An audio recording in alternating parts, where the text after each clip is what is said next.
This lesson covers the purpose of pending codes and history codes and how they should guide your first tests. We'll show why these clues are critical for real-world faults, especially when you can't always catch an active problem.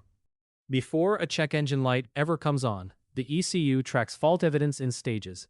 It samples sensors and circuits, applying logic gates and counters. When a condition fails but hasn't yet met all criteria, the ECU creates a pending code. Only after repeated or severe events does a code become current, and later, a history code after the fault stops happening. Each state marks a different part of the fault's timeline and evidence trail. A sensor issue may only set a pending code the first time it fails the ECU's test. If the condition resolves or isn't duplicated right away, it never triggers a hard code, but may leave behind a history code. Recognizing both lets you trace faults that only appear under certain circumstances.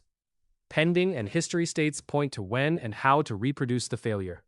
To avoid false detections, the ECU compares sensor data to expected values and to other related sensors. Plausibility checks can mark a code as pending, or allow it to auto-clear if supporting PIDs stay normal. The tech's task is to use these clues, pending, history, mismatch PIDs, to choose a test that can catch what the logic suspected.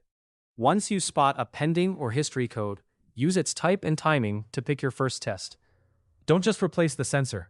Look for evidence in 3 places: scan data, a physical test point, like back probe signal or ground, and the driver complaint. Reproduce conditions, watch for signal dropouts, and compare meter readings to scan data. Only when you have matching evidence across all 3 can you trust the diagnosis. Pending and history codes signal when and how to reproduce intermittent faults. If you only have a history code, test conditions need to match those that triggered the original event. Use freeze frame and code state to target your recreation. Don't chase a circuit with random continuity or voltage checks. Let code timing and state focus your search. Don't replace a sensor or clear a history code just because a code once appeared. Pending and history codes by themselves aren't proof of a failed part. Without confirming the root cause with measurement, scan, and symptom, you risk wasted time and money.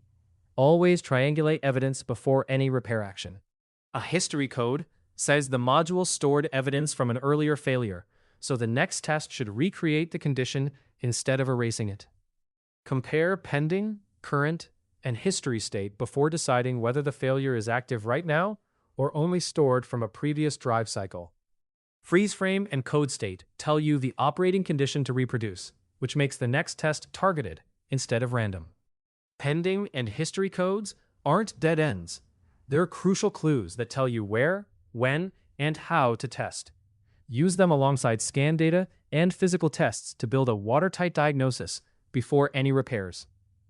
Thanks for learning with STEP. Remember, following the diagnostic path with pending and history codes will help you avoid mistakes and catch even the toughest intermittent faults.